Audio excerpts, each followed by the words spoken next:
And there's a specific phrase that as soon as a manager hears it, a red flag goes off. And that is, I'm looking to get my foot in. Hello, everyone. This is Anthony with ClubChats, our very first Club Chats. So we're here to give entrepreneurs just like you information on how to succeed.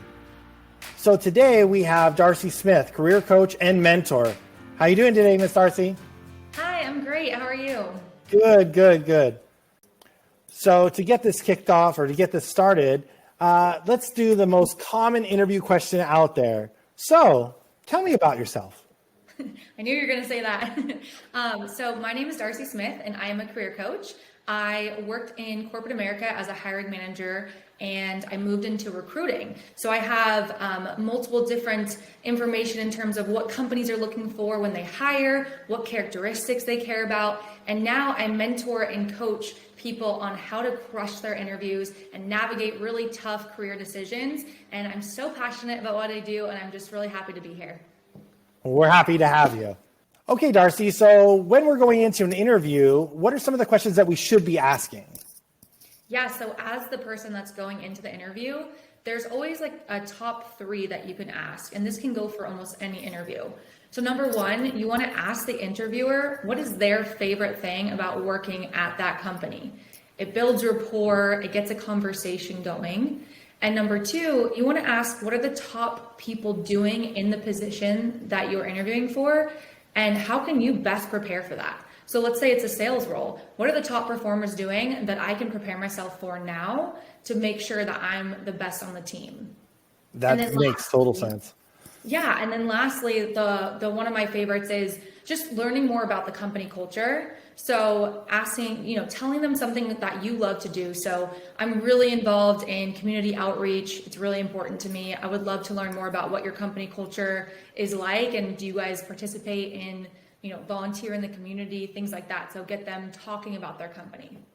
I love that. I can say this for sure, that when people come in and they do interviews with us, I really love it when they come in knowing something about us and asking questions about us, as opposed to walking in and saying, this is my name, this is my resume, and what's the pay?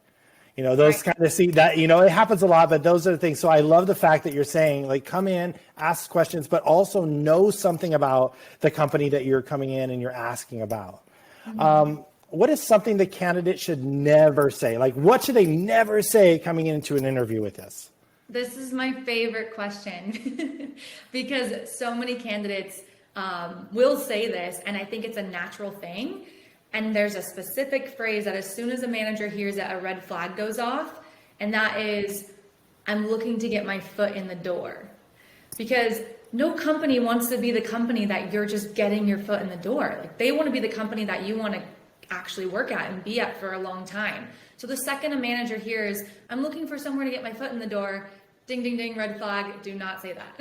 Right. Now, you talk about the behavioral methods, the SAR. Can you tell us a little bit more about that?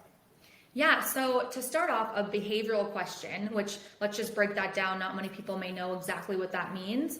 A behavioral question is something when an interviewer is asking you to give a specific story. So they're asking you, what was your behavior like in this situation, and how did you make that successful? It might look something like, tell me about a time where you had to overcome an obstacle, right? So now as the person actually giving the answer, you want to break that down into a very simple story of a time where you actually overcame an obstacle and you were successful on the other side. So the SAR method is what I call it. That is an acronym which stands for situation, action, result. So it helps you break down your story by giving an actual situation from your life, breaking down the action that you did, and then the result being, obviously you want that to be successful. So showing them that you ended it with a successful result. Very cool. Yeah, I do appreciate your information. I could see how this is already going to benefit people coming in, especially when they come in to speak with us about wanting to take on a job. It's going to give them a little bit more confidence in what they're coming in and asking us for. So that would lead me to the next question, which is how much research and how much work should a interviewer do or interviewee do before they come into a meeting to look at a potential job? Right. I think it's a loaded question, and only because each person's different. Some people they're nervous. They need a lot more preparation to feel confident in what they're talking about. Also, a company can be really complicated, so to understand exactly what that company does. But just for a rule of thumb, I think when you're going into an interview, to feel the most prepared, about an hour is probably what you should spend researching the company, researching the person interviewing you, writing down questions you want to ask, and also write down 3 things that you want to make sure you tell them. So write down like your strengths or a cool story that shows like how cool you are. But really you want to show success. And if you don't write those things down, it might not pop into your brain during the interview. So it's important to like prepare that way. No, I love that. And then confidence. I know confidence is key. When someone comes and sit in my office and they're talking to me and I can see them fidgeting or sweating or nervous, I get that they're nervous. Like it's nerve-wracking to sit in front of someone and say, "Hey, hire me. I'm your person." You know, I'm your, what did they say on Grey's Anatomy? Like, I'm your lobster, like I get that. It's super nervous. But what are some things that you would say like that they should go into and say, I want to exude confidence? Right. I think so. Confidence is something that I talk about really, really often. And it's because you don't necessarily have to be the best at the job on paper, but when you show up in person and you show who you are, the confidence, that's what's going to get you the job. So for one, body language is so important. So right now, as I'm speaking to you, I'm sitting up, I'm talking with my hands, I am engaging in your conversations, nodding along. All that stuff shows that you are interested, you are confident, you are ready to go. And if I was sitting like, slouch like this, like a little nervous, you'd be like, it makes you uncomfortable, right? So you want to see my passion behind what I'm saying. And I know this sounds cheesy, but the easiest way to like have confidence is just being who you are. If you're trying to change up your answers if I'm trying to like say exactly what you want me to say, it's not going to come across genuine. It's not going to come across confident. So just be yourself. And if for some reason you don't get the job and you were yourself and you showed your skills and you were confident, that job's not for you. And you have to be okay with that. So I think to answer your question, to have that confidence, there's a lot of, little things you can do to help yourself. But number one is just being who you are and having a strong posture and talking with your hands and having a little bit of oomph, if that makes any sense. Yeah, I totally agree. Yeah. What is the craziest interview question that you've ever had? Oh my gosh. Okay, this is a fun one. So one time an interviewer asked a client of mine that was, going into an interview, they asked her, if you were a sandwich, what would be what kind of sandwich would you be? And they asked you in the interview? Yeah, well, they asked like a client of mine who was interviewing. They said, if you were a sandwich, what kind of sandwich would you be? And she was like, so we went over like, how do you answer that? And just so the viewers know, like what the question isn't about the sandwich, right? It's not about, you can pick any sandwich you want. They just want to hear your reasoning. So they want to know why, like if you are a tuna sandwich, right? Is it because you're passionate about fish? Or is it because if you're a ham sandwich, is it because you like the breakdown of doing like ham, cheese, ham, right? They want to see a process there. It sounds ridiculous, but there's a point to that question. You suggest that the candidate should close the interview. What do you mean by that? Yeah, so I always call it closing the interview.